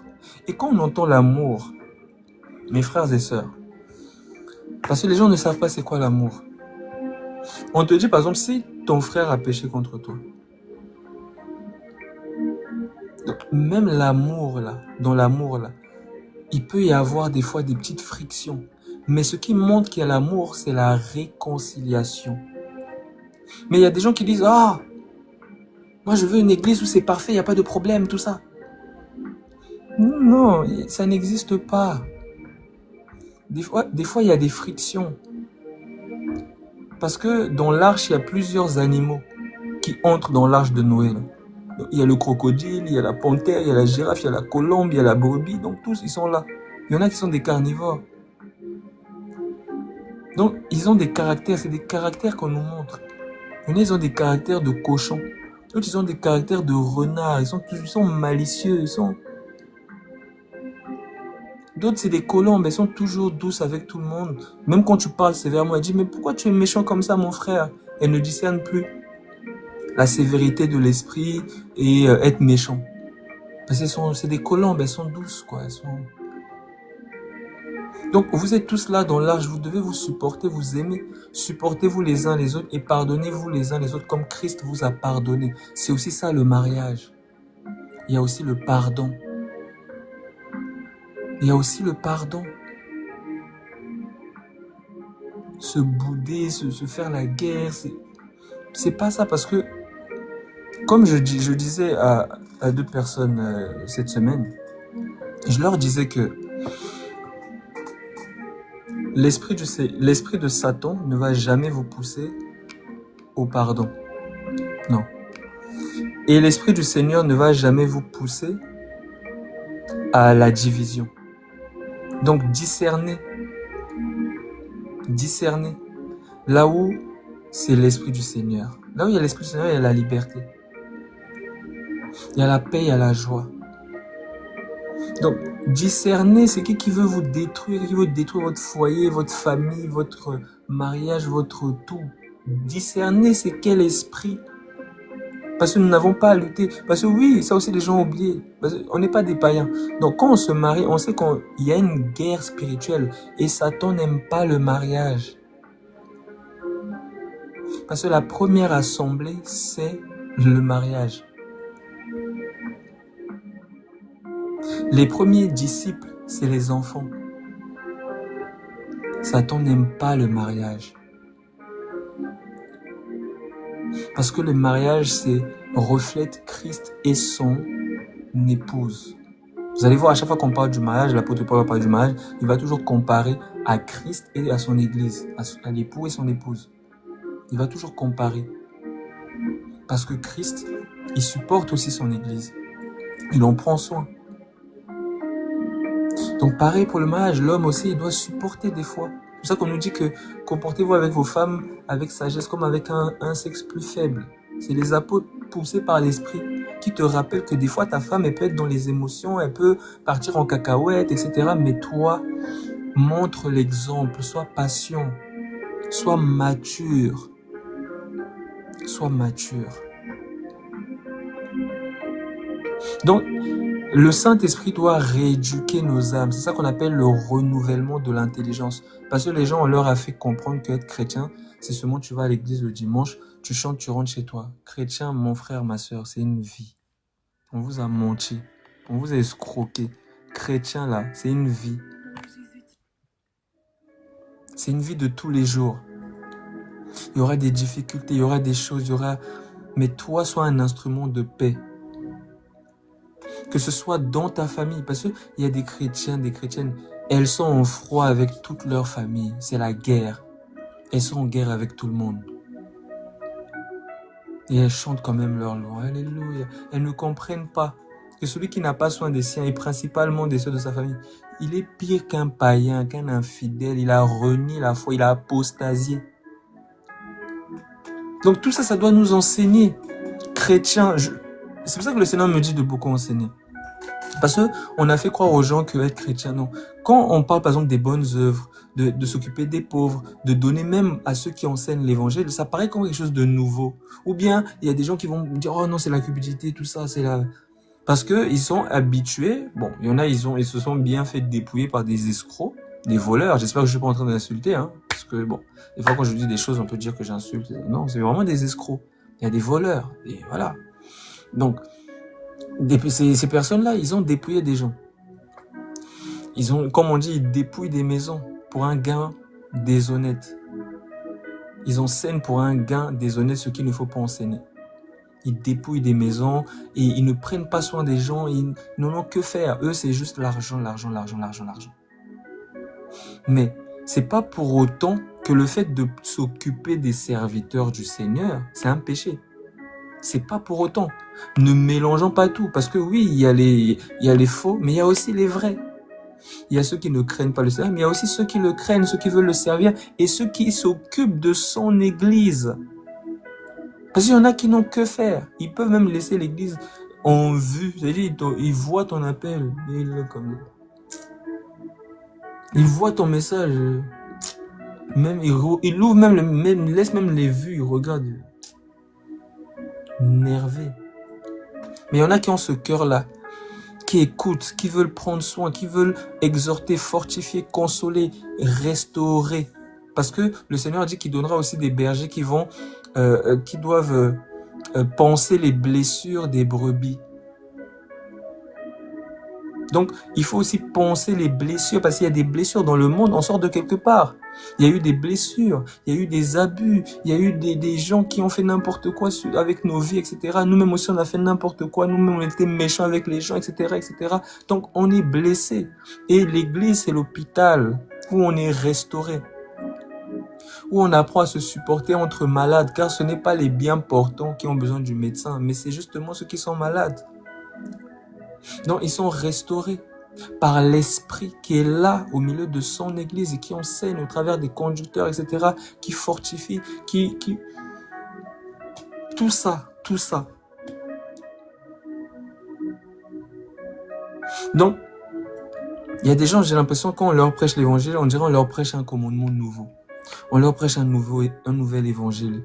Ils vont dire, mais on m'a jamais dit ça, mais moi, je pensais que voilà, juste on va le dimanche à l'église, voilà, on chante et voilà, c'est ça être chrétien et j'attends l'enlèvement, quoi. Mais non, le chrétien, c'est quelqu'un qui est injecté. En fait, c'est comme un espion du royaume. Vous allez voir, Moïse, il va envoyer des espions à Canaan pour aller voir comment ça se passe. Donc, c'est un espion du royaume céleste. Il arrive sur terre. Maintenant, sur terre, là, il doit influencer, il doit briller. Il doit influencer. Même s'il parle avec un enfant de 6 ans, il influence dans les valeurs du royaume. Même s'il parle avec quelqu'un de 50 ans, de 60 ans, il influence dans les valeurs du royaume. Il est là, c'est un influenceur. C'est pas les influenceurs que vous voyez là sur TikTok, hein, ou sur Snap, tout ça. C'est pas ça. Il influence les gens à la pensée du royaume, parce que nous sommes des rois, et en tant que roi, il y a une manière de vivre. Les gens qui sont nobles, parce qu'il y a quelqu'un qui disait, moi je viens d'une famille noble, nous les nobles, on a une façon, on doit nous ouvrir la portière, tout ça. Non, nous, les nobles là, on est comme notre père. Notre père, c'était quelqu'un qui était très riche. Il est venu sur la terre.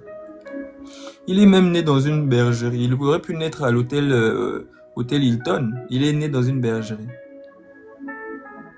Il aurait pu dormir, passer sa nuit dans l'hôtel Hilton, l'hôtel Méga Palace, je sais pas quoi, les 5 étoiles, les 6 étoiles. Il est né dans une bergerie.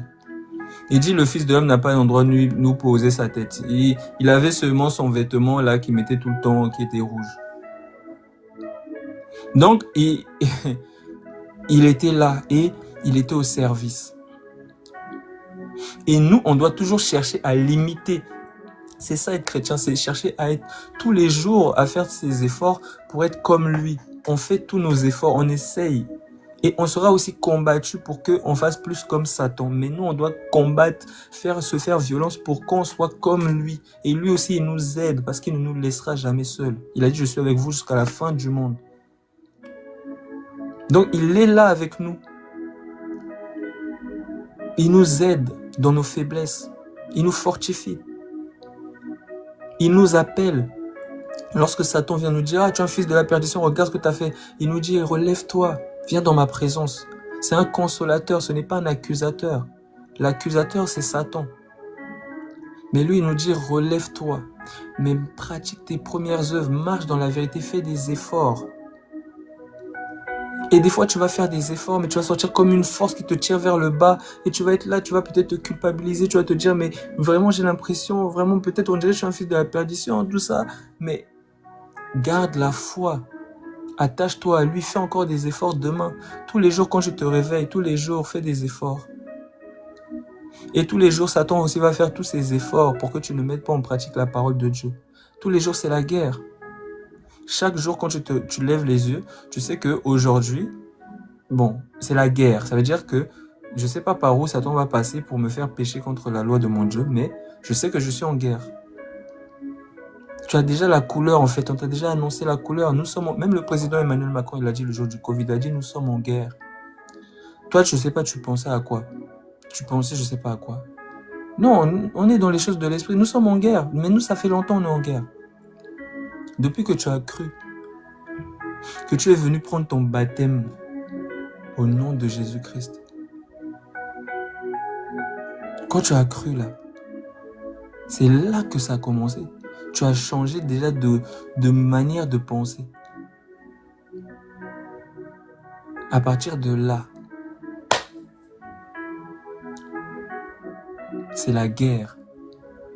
Tu déclenches, tu déclares une guerre. Vous savez, il y en a, ils pensent que c'est des touristes, ils vont dire, mais pourquoi Satan toujours, il me persécute? Même des fois, j'ai rien fait. Des fois, même, j'essaie de ne pas trop prier pour essayer de dire, en gros, bon, laisse-moi tranquille, tout ça. Mais c'est comme si tout, il va jamais me laisser. Il me dirait, il veut toujours ma peau, tout ça. Donc, toi, tu lèves le drapeau blanc pour qui? C'est la guerre. Ils nous aiment pas. C'est pas une histoire de ton apparence ou je sais pas quoi. Il y a quelque chose qu'il a vu au ciel. Il avait part à ça. Il a été chassé. Et il sait que toi, tu vas passer l'éternité dans cet endroit, dans cette présence. Avec toutes les richesses qu'il avait. Il sait ce qui t'attend. Alors, il va faire tous ses efforts. Il va retrousser ses manches. Il va faire tous ses efforts. Il va fournir tous ses efforts pour te détruire, pour t'anéantir, pour que tu perdes la foi, pour que tu n'arrêtes pas, pour que tu arrêtes plutôt de croire au Seigneur, de garder la foi, de te faire violence. Il va tout faire. Oui, je me souviens, mon frère Michael. Il va tout faire. Il va tout faire. Il n'y a pas de paix avec lui. Et nous aussi, entre lui et nous, il n'y a pas de paix. Moi, c'est la guerre avec lui. Il me fait la guerre. Moi aussi, je lui fais la guerre. Il faut savoir aussi contre-attaquer. Il faut savoir contre-attaquer. Tu as des dons, tu as des choses, tu as ta bouche, tu as la prière, tu as l'évangélisation. Tout ça, ce sont des contre-attaques. Tu dois contre-attaquer. Tu dois pas seulement te... Parce que les chrétiens, maintenant, c'est tous les jours, on s'accroche. On dirait des singes qui sont dans les arbres. On s'accroche, on s'accroche. Comment ça, on s'accroche? C'est la guerre, mon frère. Comment tu t'accroches? Tu prends pour un bonobo? Tu t'accroches. C'est quelle branche? C'est la guerre. Comment ça, on s'accroche? Va te battre. On te fait la guerre. Toi aussi, tu fais la guerre. Je parle pas, nous, on lutte pas contre la chair et le sang. Je parle pas des hommes. Mais quand tu lèves l'épée de la parole, tu prêches là, tu es en train de faire la guerre. Quand tu fléchis tes genoux, tu es en train de prier, tu es en train de faire la guerre. Lorsque tu rentres en jeûne, tu es en train de faire la guerre. En fait, c'est parce que tu vois pas spirituellement ce qui se passe. C'est pour ça que toi, tu penses que c'est rien. Et tu ne comprends pas pourquoi l'ennemi fait tout son possible pour que tu ne pries pas, pour que tu ne jeûnes pas, pour que tu ne médites pas la parole. Pose-toi juste la question. Pourquoi à chaque fois que tu veux prier, c'est comme si... il y a tout qui se lève pour pas que tu pries. À chaque fois que tu veux méditer, à chaque fois que tu veux jeûner, quand tu veux commencer à jeûner, on vient, on te propose même tous les repas que tu aimes. C'est ce jour-là on a décidé de faire. Inspiration. Oh, j'ai été inspiré, j'ai envie de faire le repas que tu aimes. Et toi, tu avais à cœur de jeûner. Et tu commences à réfléchir. Peut-être que c'est un signe que je dois pas jeûner. Non, peut-être que c'est un signe que je dois jeûner. Discerne bien c'est quel signe, mais en tout cas, la parole. La parole.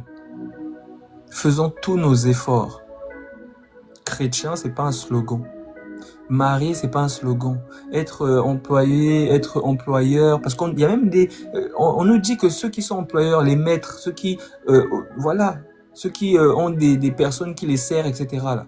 Parce que quand vous regardez le travail que vous faites là, on est des esclaves. Vous pensez que le salaire qu'on a là, c'est normal? Par rapport au travail, il n'y a rien qui va. Donc, c'est l'esclavage moderne. Tu te réveilles, tous les jours tu vas, tu travailles, après tu rentres, là, tu passes même plus de journées au travail qu'à la maison. Non, il y a des commandements. On parle même au patron, on dit, oh, Vous devez traiter les gens avec bonté, payer aussi, être équitable dans les salaires, etc. Donc, l'ouvrier mérite son salaire, tout ça, sa nourriture, toutes ces choses. On nous dit que ceux qui travaillent peut-être avec des patrons qui ne croient pas en Dieu, qui font n'importe quoi, qui vont mal les parler, on leur donne aussi des commandements.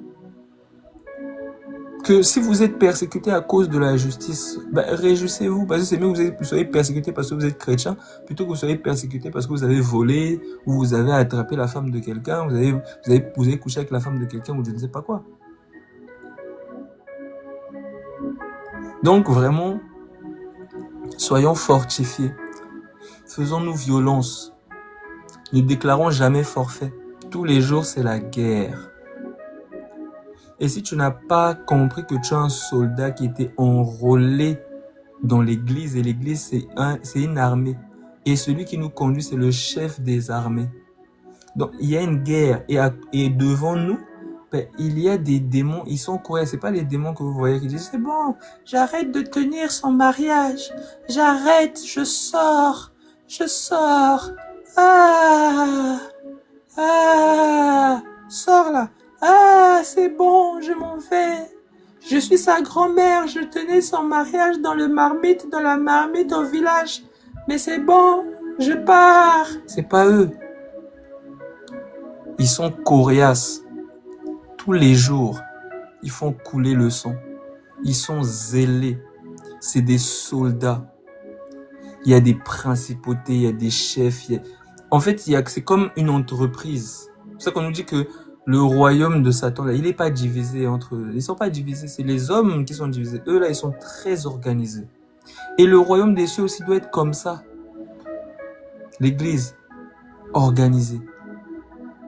Chacun doit savoir ce qu'il a à faire. Parce que si par exemple, il y a des chrétiens par exemple qui disent non. Lui c'est le pasteur, c'est lui qui doit prier pour nous. Lui il va prier pour nous, ça va être notre couverture spirituelle, comme il y en a, ils pensent que c'est des couvertures maintenant. C'est notre couverture spirituelle, il prie pour nous, il fait tout, nous on fait notre vie, tout ça, c'est lui qui va gérer.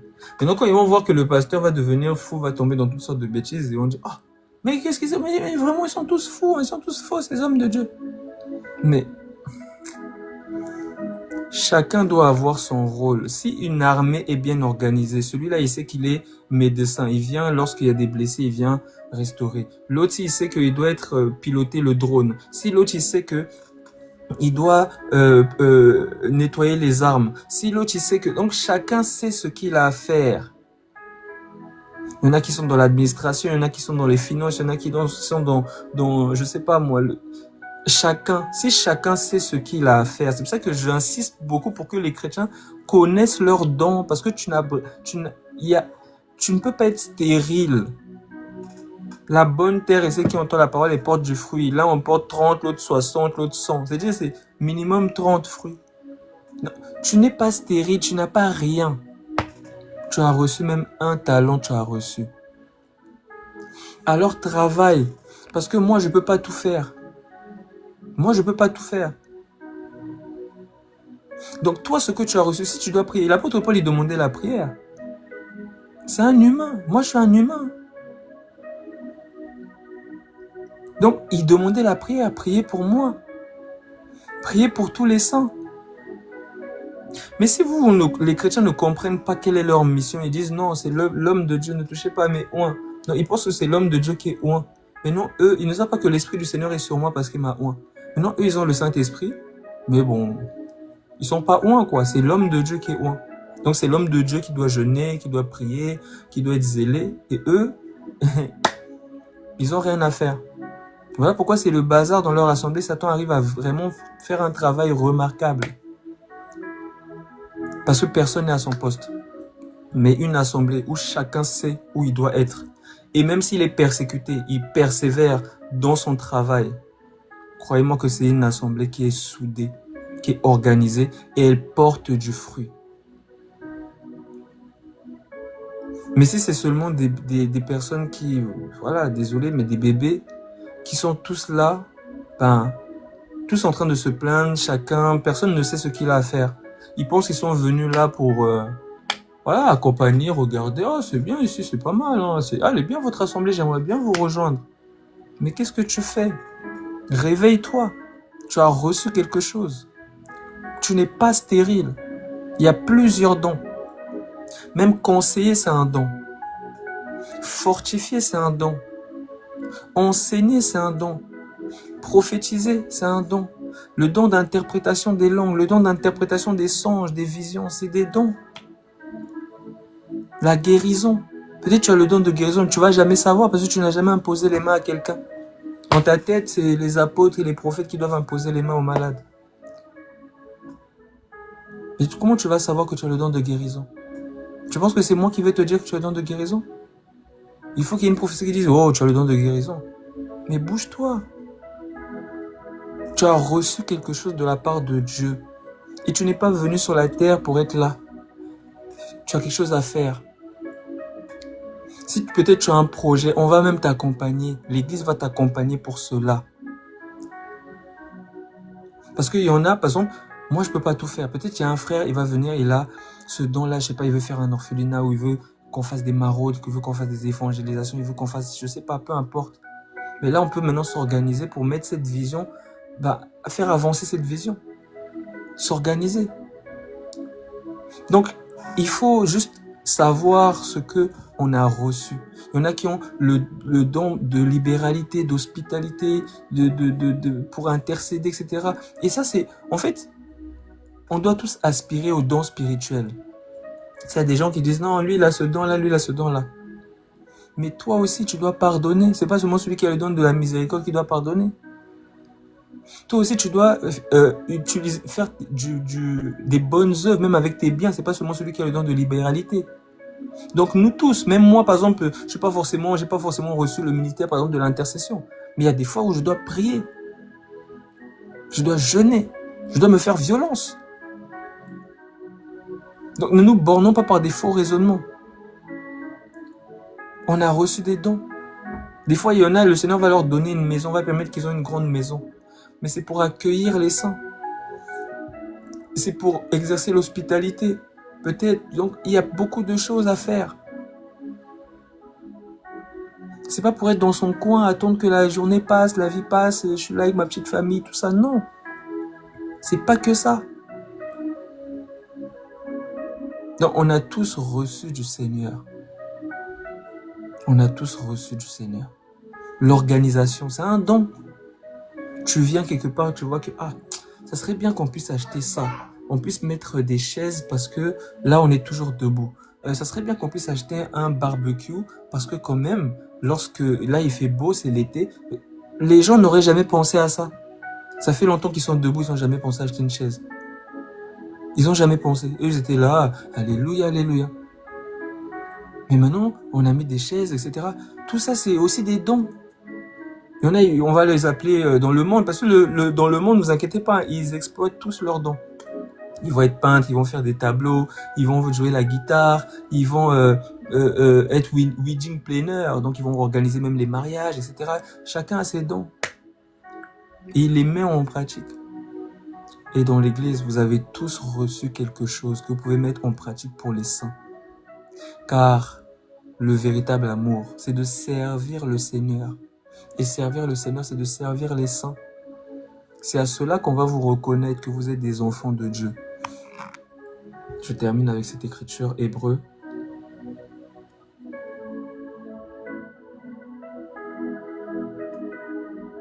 Chapitre 6, au verset 7. Lorsqu'une terre est abreuvée par la pluie qui tombe souvent sur elle, il y a une terre, il y a la pluie qui tombe. La pluie représente la parole. La terre représente justement des personnes. Lorsqu'une terre est abreuvée, c'est pour ça que la bonne terre est celle qui entend la parole, donc la pluie, la semence, et qui porte du fruit. Lorsqu'une terre est abreuvée par la pluie qui tombe souvent sur elle, et qu'elle produit une herbe utile à ceux pour qui elle est cultivée, elle participe à la bénédiction de Dieu. Mais si elle produit des épines, l'herbe utile là, c'est des bonnes œuvres. Mais si elle produit des épines et des chardons, elle est réprouvée et près d'être maudite et on finit par y mettre le feu. Tous les orgueilleux, tous ceux qui sont dans leur coin, tous ceux qui n'en ont que faire de pratiquer des bonnes œuvres. Ça ne les intéresse pas. Quoi que nous parlions ainsi, bien-aimés, nous attendons pour ce qui vous concerne des choses meilleures et favorables au salut. Car Dieu n'est pas injuste pour oublier votre travail. Donc le chrétien doit travailler pour le Seigneur, pour oublier votre travail et l'amour que vous avez montré pour son nom, ayant rendu et rendant encore des services aux saints. Ayant rendu et rendant encore des services aux saints. Donc, tu dois rendre des services aux saints. Tu dois pratiquer des bonnes œuvres. C'est à cela, tu dois être constant. C'est pas juste de temps en temps, tu dois être constant dans la marche. Ayant rendu et rendant encore des services aux saints. Nous désirons que chacun de vous montre le même zèle pour conserver jusqu'à la fin une pleine espérance, en sorte que vous ne vous relâchez point et que vous imitiez ceux qui, par la foi et la persévérance, héritent des promesses. C'est à ceci qu'on va vous reconnaître, vous les enfants de Dieu. C'est pas par votre bouche. Parce que la personne, on a dit le fruit, c'est la parole. La parole, là, on la met en pratique. La parole, on la met en pratique. C'est ça le fruit. Moi, mon don, et les dons que j'ai, je les mets en pratique pour les saints. Je mets mon don au service des saints. Toi, quel est le don que tu mets au service des saints? Il faut réfléchir. Si tu ne connais pas ton don, prie ou demande aux frères et sœurs. Peut-être qu'ils ont remarqué quelque chose. Voilà pourquoi la communion fraternelle, mais si tu es dans ton coin, personne ne va remarquer quoi que ce soit parce qu'on ne t'a jamais vu. On ne te connaît pas. Donc c'est ça, la marche, l'amour. Dieu ne nous laisse pas seuls. Il nous introduit toujours dans une communauté avec les frères et sœurs et on marche. Et c'est là qu'il nous forge, qu'il nous façonne, etc. Et on grandit et on porte du fruit. Donc veillons vraiment dans notre vie de tous les jours, être des modèles. Dans notre vie de tous les jours, être des modèles. Que ce soit, qu'on soit dans l'intimité, qu'on soit dehors, à être des modèles. Et le Seigneur nous bénira. Parce qu'il y a des gens qui disent « Oh, mais nous sommes bénis de toutes les bénédictions dans les lieux célestes. » Il y a des bénédictions qu'on doit vivre. Voilà pourquoi on nous dit, il est doué et agréable pour les frères et sœurs de demeurer ensemble. C'est là que le Seigneur envoie sa bénédiction. Mais tu es béni, pourquoi il envoie sa bénédiction encore? Le Seigneur donne.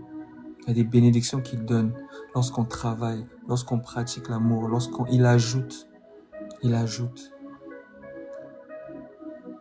Il ajoute. Voilà pourquoi on voit que Joseph, il prospérait. Tout ce que ses mains touchaient prospérait. Donc même dans l'œuvre, dans le service, dans tout ce que tu vas prospérer. Voilà pourquoi l'apôtre Paul dit « Je désire que tu prospères à tous égards comme prospère l'état de ton âme. » C'est-à-dire que ce que le Seigneur veut, c'est d'abord que notre âme prospère. Et le reste suivra. C'est pour ça qu'il nous dit « Cherchez premièrement le royaume de Dieu et la justice, et le reste vous sera donné par-dessus. » Donc, le royaume. Le royaume. Donc, si on travaille, le Seigneur va ajouter. C'est pour ça qu'on nous dit, il a ajouté à l'église ceux qui étaient sauvés. Tous les jours, il a ajouté. Donc, lorsqu'il voit qu'il y a du travail, il voit qu'on est investi dans le royaume, il ajoute, il ajoute. Mais si il voit qu'on est dans la paresse, il voit que il va laisser, et ça va même aller dans le désordre. Et quand il va se retirer, ça va être du n'importe quoi. C'est ce que moi j'ai observé avec l'autre. Quand le Seigneur se retire, c'est l'oppression, tu n'es plus bien, tu te sens pas bien, tu te sens comme une oppression, il y a comme un joug, il y a comme une atmosphère de cruelle en fait. Voilà, tu as peur, tu peux même tousser, si tu tousses, on peut dire que tu es un fils de la perdition, donc tu es là, vous êtes tous aux aguets, donc il y a plus la simplicité. Vous êtes tous au garde à vous, vous êtes tous là, vous méfiez les uns les autres. Il y a une mauvaise atmosphère en fait. Le Seigneur n'est plus là. Le Seigneur n'est plus là. Même la sœur qui chantait Elohim, Elohim. Elle aussi, elle était partie. Elle a dit au frère Kevin que le Seigneur, il est plus là. Mais on nous a fait croire qu'elle était en train de préparer un single. Oh non, elle est en train de préparer des chansons. Vous inquiétez pas, ça va venir. Oh, en gros, ça vient en force. Vous restez branchés. Mais la sœur, elle était partie. Et comme il savait que s'il dit qu'elle est partie, les gens vont peut-être la contacter, vont lui demander tout ça. Parce que là-bas, les gens, ils se parlent pas. Hein. C'est seulement quand c'est des filles de l'apparition, on dit bloqué. Mais sinon, ils n'ont pas de contact, ils ne se parlent pas, etc. Bon, voilà. Il y en a beaucoup qui se parlent pas, qui se connaissent pas. Mais c'est des frères et sœurs. Ah, mon frère, shalom. Donc, s'il savait, s'il disait que elle, c'est une fille de la perdition, les gens allaient dire, mais non, nous, on a entendu ces cantiques-là, c'était inspiré, c'était l'esprit, c'était, comment tu peux dire fille de la perdition comme ça? Donne-nous des preuves, c'est quoi? Donc, il a juste dit que non, elle est en train de préparer un single, mais même, elle était partie. Elle dit, le Seigneur, il est plus là. Oui, le Seigneur peut se retirer d'une assemblée. Et si vous ne le savez pas, vous n'allez pas savoir comment le Seigneur prend plaisir. On dit, faites des œuvres qui lui sont agréables. Quand il y a des œuvres qui lui sont agréables, il est là. Quand il y a l'amour, il est là. Mais quand ça commence à être n'importe quoi, etc. Quand on n'écoute plus sa voix. Et des fois, il va dire, par exemple, ne va pas faire des débats avec la DDR. On va dire, oui, on va même partager à toute la somme. On va aller quand même, on va faire quand même le débat. Et il y a d'autres choses qui vont se rajouter, d'autres choses. Ensuite, à un moment, quand ça ne veut plus écouter, et qu'il n'y a plus l'amour, il commence à avoir de la méchanceté, tout ça, et que ça commence même à glorifier le mensonge, le vol, des fois ça va même réunir, ça va faire des collectes pour acheter des bus, enfin des mini camions pour se changer après les baptêmes. L'argent là, ça va bouffer, on va plus voir ça. On ne va jamais voir ce camion-là. Tout ça, Dieu voit, même si les gens ne voient pas, Dieu il voit. C'est quand il voit que tout ça ajoute le mauvais caractère, les mauvaises choses, en disant seulement que non, c'est un péché qui n'est même pas la mort. Donc, les gens se complaisent, hein, voilà, à être méchants en disant que non, de toute façon, je n'irai pas en enfer. C'est bien. Mais non, le Seigneur, quand il voit qu'il n'y a plus rien là, il se retire. Quand il voit que ça porte pas du fruit, pourquoi occupe-t-il la terre inutilement? Il se retire. Et s'il y a ses enfants, il va faire la guerre pour que ses enfants sortent. Il va exposer, en fait. Mais s'il n'y a pas ses enfants, il va te laisser. Tu veux devenir comme Bénigne, comme je sais pas quoi. Tu fais ta vie, c'est pas son problème. Lui, il marche. Ceux qui le suivent, ils le suivent. Ceux qui le suivent pas, son problème. Donc vraiment, j'exhorte tous les frères et sœurs, partout dans le monde. Parce que ma voix, elle va retentir fort partout. J'exhorte à aimer, à marcher dans la charité, à être des modèles, à pas seulement connaître des versets par cœur, à pas seulement faire des débats sur Michael, Gabriel, mais à vivre dans notre vie de tous les jours. Il y a nos familles, il y a nos époux, il y a nos femmes, il y a nos enfants, il y a tout ça. Soyons des modèles, à l'école, au travail, tout ça là. C'est ça être chrétien. Dieu nous voit. Il amènera toute âme en jugement. C'était tout pour vous servir. Le Seigneur, il est au contrôle. C'était votre frère Délice, un serviteur inutile. J'espère que le Seigneur a parlé au cœur de ses enfants. Et juste pour ceux qui ne sont pas abonnés au YouTube, mon YouTube c'est Délice de Jésus. C'est mon YouTube. Parce que des fois je mets des enseignements, des fois il y a des personnes qui peuvent pas lire, qui peuvent pas suivre le live, qui sont au travail, etc., ou qui aimeraient bien réécouter, etc. Donc j'ai la page YouTube, c'est Délice de Jésus. Bon, faites pas trop attention aux vidéos qui sont trop anciennes parce que même moi quand je regarde ça je suis énervé, c'est trop hautain, trop hautain, trop. Ça va. Bon, après on est ce qu'on reçoit aussi, mais bon. Donc voilà. Mais en tout cas voilà, n'hésitez pas à vous abonner. Amen. Soyez tous bénis. à vous abonner, à liker. Il y a des gens, ils regardent les vidéos, ils regardent les vidéos, ils regardent les vidéos. Ils aiment, mais ils ne mettent pas des j'aime. Mais ils comprennent pas que c'est important. Parce que plus vous mettez des j'aime, plus vous vous abonnez, en fait, et plus c'est, on va dire, les gens peuvent voir. C'est même sur la barre de recherche quand on tape, ben, il y en a qui n'arrivent pas à me trouver. Donc, il faut s'abonner, il faut aimer, etc. Tout simplement. Donc, à chaque fois, je rappelle ça. Mais bon. Essayez toujours de vous en souvenir. Mais je ne cesserai pas, s'il le faut, je rappellerai.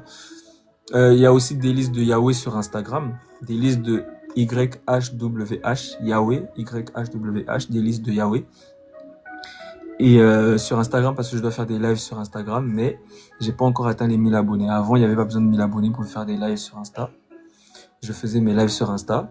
Maintenant, ils ont changé, je sais pas, il y a une mouche les a piqués, ils ont eu une inspiration soudaine. Vous voyez les inspirations, hein? On discerne, des fois, il y a des inspirations qui sont bizarres. Parce que c'est bizarre, moi, je commence à faire des lives, Instagram a des inspirations. Donc, ils ont commencé à dire que non, il faut maintenant qu'il y ait 1000 abonnés. Donc, voilà. Donc, j'attends, n'hésitez pas à vous abonner, afin qu'il y ait les 1000 abonnés, parce que je dois aller aussi sur ce terrain-là. Je dois parler. Donc, ceux qui reconnaissent en tout cas qui est derrière moi, dans tout ce que je vais entreprendre, ben, n'hésitez pas à prier pour moi, à me fortifier, à m'aider, hein, parce que je suis pas Hulk, hein, enfin, Hulk. Voilà, bref, je suis pas, voilà. Je suis un humain et j'ai aussi besoin de l'aide de mes frères et sœurs. J'ai besoin de vos prières. J'ai besoin de vos conseils aussi. Je suis pas parfait. Donc, priez aussi pour moi. Qu'il me soit aussi donné d'être toujours zélé, d'annoncer la parole avec une pleine assurance, que le Seigneur ouvre encore les mystères de sa parole et surtout qu'il étende sa main, qu'il brise les cœurs, qu'il guérit les cœurs, qu'il se révèle, qu'il chasse les démons, qu'il guérisse, qu'il manifeste en fait sa puissance davantage, davantage, davantage. Et le premier miracle, c'est un cœur repentant. Donc vraiment, priez pour moi. Je prie aussi pour tous les saints, pour vous. Et que le Seigneur nous fortifie, car tous les jours, c'est la guerre. Souvenez-vous, hein, on est des soldats, tous les jours, c'est la bataille, c'est la guerre. Donc ne nous lassons pas de faire le bien, car nous récolterons, nous moissonnerons au temps convenable. Faites confiance au Seigneur. Il est fidèle et véritable. Il ne renie jamais son alliance. Je vais terminer avec un cantique.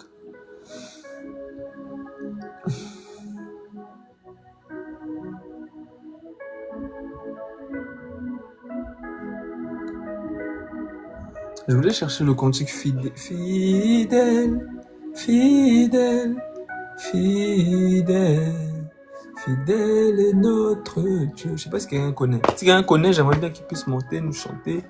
Ou bien si quelqu'un veut chanter un autre cantique pour clôturer. Je vais pas toujours aller sur YouTube, hein. J'ai aussi mes frères et sœurs qui savent chanter. Pas seulement aller chercher des cantiques ailleurs. Donc si quelqu'un veut entonner un cantique pour clôturer, qui n'hésite pas à envoyer sa demande. Sinon, je vais sur YouTube. Hein. Ne traînez pas trop. Attendez, je commence déjà à taper. Si vous traînez, dès que j'envoie là, si je me lance la louange, même si je vois une demande, je prends pas la demande. Donc, je vous ai prévenu. En même temps, je regarde.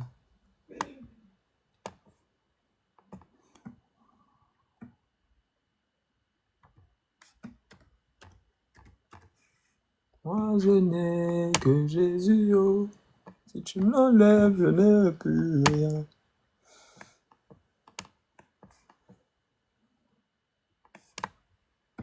Ils ont toujours pas envoyé. Eh, c'est pas possible. Attendez, moi, je vais trouver une louange.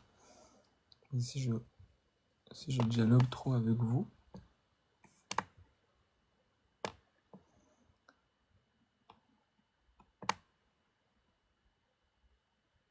Ah, Dui, Clémence, tu vois la chanson que tu m'avais envoyée là, qui vente ou qu'il pleuve. C'est quoi le titre? Ah, merci, c'est ça, c'est ça. Merci.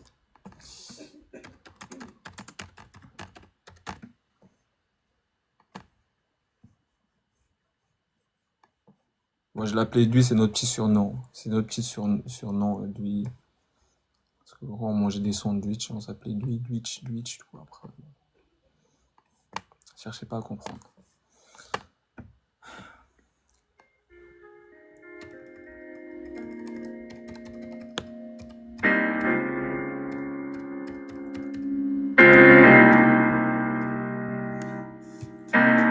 Ça, c'est la louange, vraiment. Elle est indémodable. Magnifique.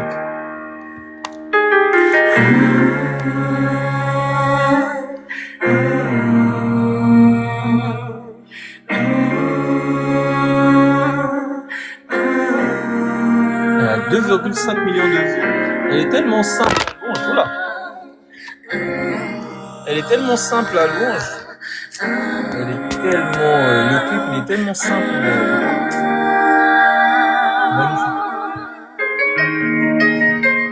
Oui, Seigneur, moi je te suivrai.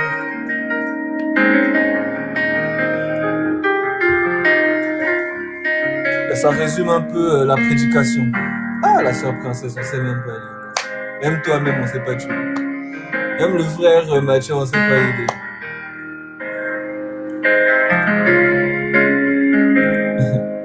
Je te suivrai. Dans ma vie, Seigneur, moi je te suivrai. Même si mon monde s'écroule aujourd'hui, Je continuerai. Car tu me protèges et tu guides mes pas. Oh Seigneur. Et toi seul constamment tu veilles sur moi. Yoshua. tout est bien fait dans Ma vie, Seigneur, moi je te suivrai. Même si mon monde s'écroule aujourd'hui, Je continuerai. car tu me protèges et tu guides mes pas. Oh, donc le titre c'est Je te suivrai. Oui, toi seul constamment tu veilles sur moi, Jéhovah. Si je ne vois pas d'issue, je te fais confiance, mon Jésus. La tempête sera vaincue. Trop de haut et trop de bas, je ne peux rester dans ce cas. Cette tempête sera vaincue. Qu'il vente, qu'il neige, oh mon Seigneur, moi je traverserai, j'irai. Là où tu iras, je serai. Accompagne-moi, oh papa, où je veux marcher avec toi. Même si le monde est contre moi, peu importe, on les emportera, Seigneur.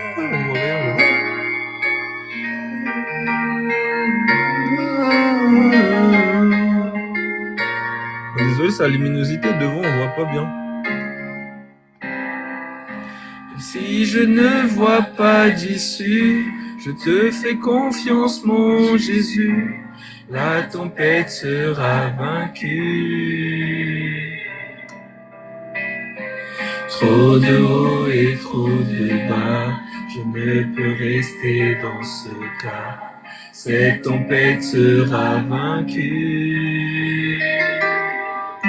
Qu'il vente, qu'il pleure, ou qu'il neige, oh mon Seigneur, moi je traverserai, j'irai. Là où tu iras, je serai. Accompagne-moi, oh papa, oui je veux marcher avec toi. Même si le monde est contre moi, peu importe, on les emportera, Seigneur.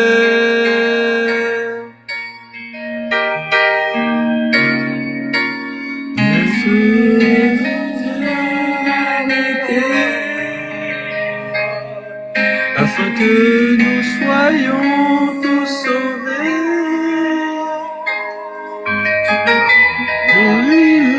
Plus jamais. Alléluia et la gloire. Qu'il vente ou qu'il pleuve, ou qu'il neige, oh mon Seigneur, moi je traverserai, j'irai. Là où tu iras, je serai. Accompagne-moi, oh papa. Oui, je veux marcher avec toi, même si le monde est contre moi. Peu importe, on les emportera. Quand qu'il neige, oh mon Seigneur, moi je traverserai. J'irai, oh, moi, oh papa. Oui, je veux marcher avec toi, même si le monde est contre moi. Peu importe, on les emportera, Seigneur.